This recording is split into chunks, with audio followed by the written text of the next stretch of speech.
You've all had such a busy week that I, Ollie Owl, the head of news, have decided that we all need a rest. So I've organized a picnic. The sun is shining and I have everything we need. The picnic hamper is packed, picnic blanket is been ironed, and some games and drinks will be satisfactory. That sounds lovely. What have we got to eat? I'm starving. Oh golly gosh, this is a disaster. I forgot the food. Whatever will we eat? Piece of the bake! Piece of the bake! I've got cake! Lots of cake! Let them eat cake! Do you have any fish? I love fish. Squawk! All sorts of cake! Even fish cake!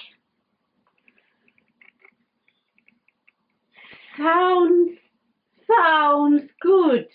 This reminds me of another story of Jesus about when he fed 5,000 people with just 5 loaves and a few fish. Amazing. The picnic is saved. Let's all go and have fun. I need cake! Lots of cake! Don't forget the cake! Oh wait, I have the cake! Battenberg! Day 4, Travels with Jesus. This is the last day in my tent. We have been all over.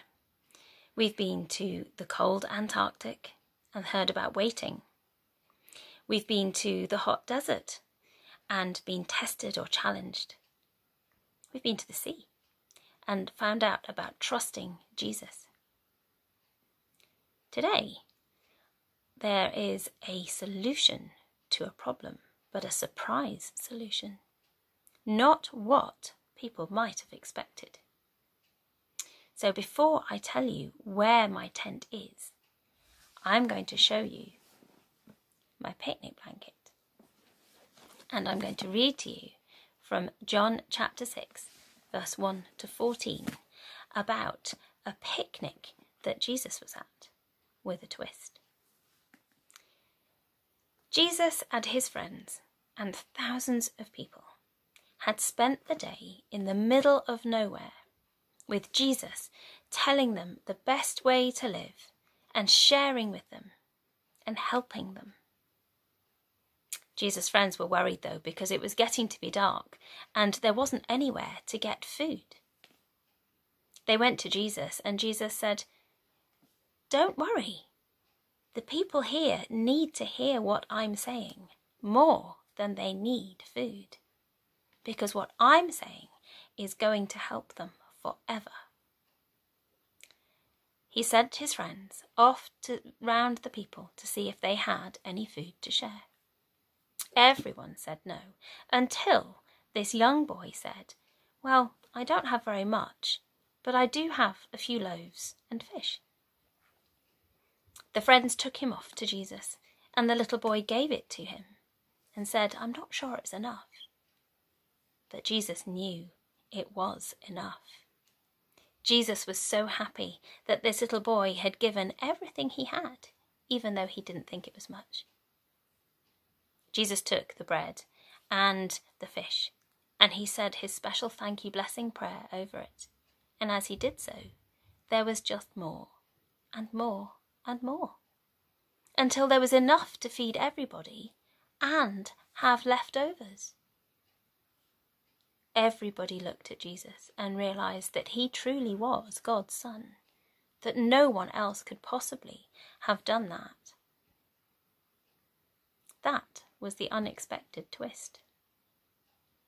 They could have all been sent home, hungry, or to the nearest village, but no, Jesus gave them food, just as he was giving them what they really, really needed, which was to know how to live with Jesus, so that we can live with Jesus forever. Those people didn't know what they were going to do at the end of the day. There was a plan and God had it. We didn't. That might be like us. Now, we haven't been in our building at church for months and months. And we're still maybe not sure exactly when we'll still be able to come back and meet in the church. It might not be quite the same as it was before we left. We don't have as big a plan as God does. We've learnt over the last few days that God was there with Anna and Simeon, with them waiting to meet Jesus, God's Son. God was with Jesus when he was saying no to the devil, to the evil one's mean tricks in the wilderness, keeping close to God.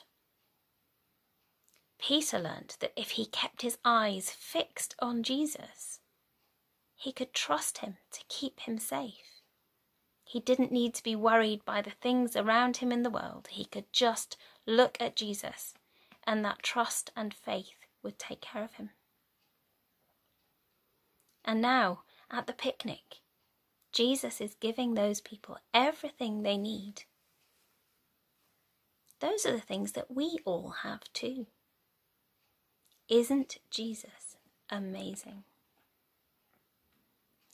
So now, as I come out of my tent and I take my picnic blanket, when I step out of here, do you know where I'm going to be and who I'm going to see? Because the most important location is exactly where you and I are. So most of us are probably watching this from the Gorgie Dalry Stenhouse area, because that's the church that we go to. But wherever it is that we are, that is where God is too. And he always has a plan. So I hope that very soon I'm going to be seeing you, whether it's in the park or round and about. And in a little while maybe, we'll get to see each other back in the church building somehow. But wherever it is that we are all together in God. So wherever you've had your tents and wherever we are, it has been splendid travelling round with you, and I really look forward to seeing you soon. Bye for now.